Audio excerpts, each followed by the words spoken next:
So the first exercise I'll be explaining is a dumbbell bent over row. So I'll be explaining the concentric phase of the movement and also the eccentric phase of the movement, and also explaining the muscles used during those phases. So for the first phase, for the concentric phase, there are three parts. So there is the first part that is scapular retraction and depression. So the muscles used for the retraction and the depression of the scapula are the middle trapezius and the lower trapezius. And then there are also the rhomboids who participate in that movement. The second part is the shoulder extension, so the elbow behind the body. So that is the muscles that are used are the latissimus dorsi, teres major, and also the posterior deltoid. And then the next part is elbow flexion. So these are the three muscles of the biceps. So the biceps brachii, the brachioradialis, and the brachiocoracoradialis. So to execute the dumbbell bent over row, there are a few stabilizer muscles. So when since you're bent over, the muscles that help stabilize the body are the glutes, the hamstrings, the core muscles, and also the erector spinae. So for the eccentric phase of the movement, so it's just the same muscles used for shoulder extension. So those muscles are just coming back to the starting position, just slowly doing like a negative, coming back from an eccentric phase. So it's the latissimus dorsi, the teres major, and also the posterior deltoid. So when it comes to the dumbbell bent over row, there are a few errors that are commonly seen. So first error is commonly seen is the flare at the elbows. So you want to make sure you keep that latissimus dorsi adducted to your sides the whole time. And then the next error is keeping the neck up. So having the neck in a hyperextension position. So you want to keep that neck neutral the whole time. And then the third error is having a round spine, so an overflexed spine. So having an overflexed spine can actually put stress on your lumbar spine and can lead to injuries. Okay, so I'll be explaining the progressions and regressions for the dumbbell bent over row. So a progression for the dumbbell bent over row is just doing a single arm bent over row. So it'll be a unilateral movement, so that will require more core stabilization and also your stabilizing muscles. And then for the regression, you could do chest supported row with a machine or also just with a cable. And if you don't have access to a machine or a cable, you can also just take a resistance band, attach it around your feet, and also just do a band resisted row on you're sitting on your butt, or just attaching it to a pole and just doing a row from there.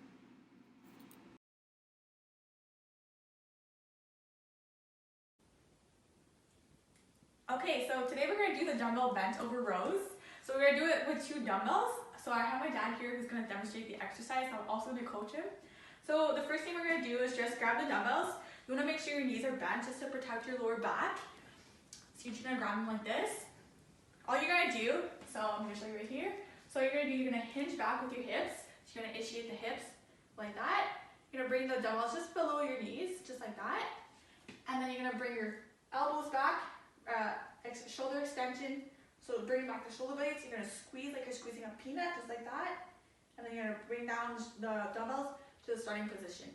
So I'm going to show you on the side, just like that. Bring back the shoulder blades back, squeezing the shoulder blades, just like that. Keeping the hand neutral the whole time. Then you're going to bring back the shoulder blades. You're going to bring down the dumbbells when you're done, bending your knees, and then just like that. So I'll just have you do it. So I'll just have you grab the dumbbells, just like that. Exactly. So you're going to bend your knees. Exactly. Perfect. So I'll just kind of have you standing for a second. So standing on the whole top. Perfect.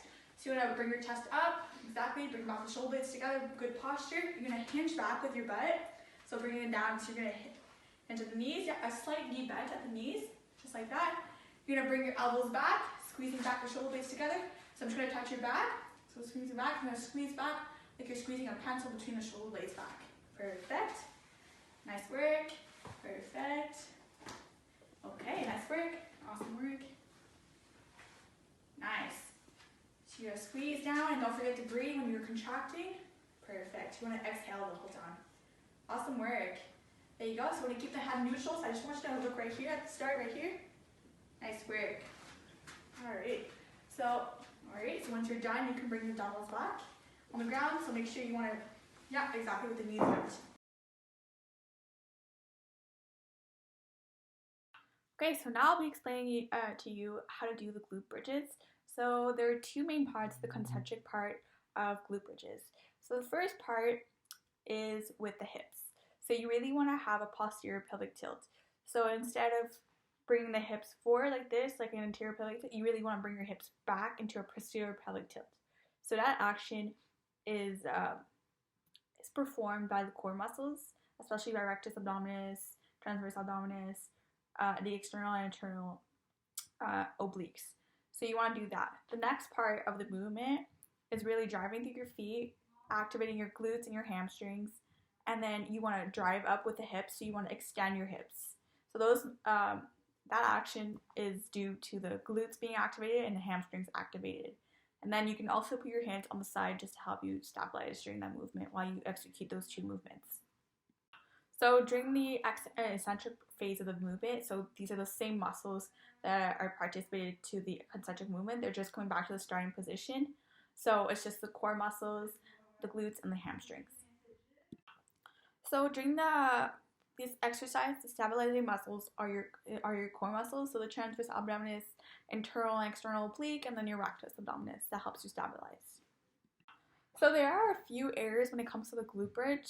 So the errors that I see more often is having an anterior pelvic tilt. So when you have a rounded in your spine, so your hips are in like a forward bucket, just like that, like it's tipping over. So you'll see often a rounded spine like that. So you really want to tuck in your hips just to activate your core better. So that'll help you execute the movement better, and it also help you reach hip extension a lot better, and you'll feel it more in your glutes. The second part is not having your chin tucked. So you really want to keep that head neutral the whole time. So yeah, that's another error. And then the third error is not coming to a full hip extension. So you're not hitting full range of motion. So you're basically cheating yourself. So if you hit that full hip extension, you'll feel it more in your glutes and your hamstrings as well.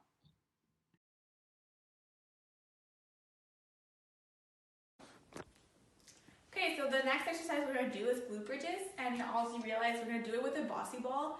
So it's going to help you keep your chin tucked the whole time. So it's just going to feel more comfortable overall, and also it's going to help you keep your head neutral. So I'm just going to do a quick demonstration for my dad right here.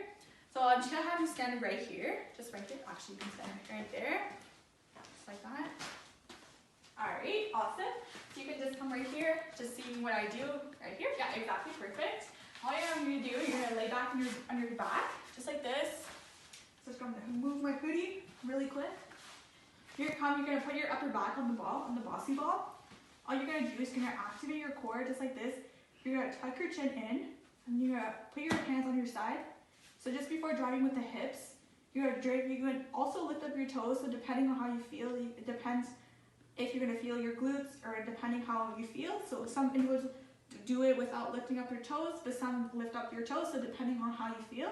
So I do it with my toes lifting up because I feel it more in my glutes. So you're going to tuck your chin in, you're going to drive with your heels, you're going to come to a full hip extension just like that, keeping your chin tucked the whole time. And then you come down to starting position, and then come up. Alright, so I'll just have you do it really fast, just like that. Alright, so I'll have you come down on your back, just like that. So I'll bring your upper back just a little bit more.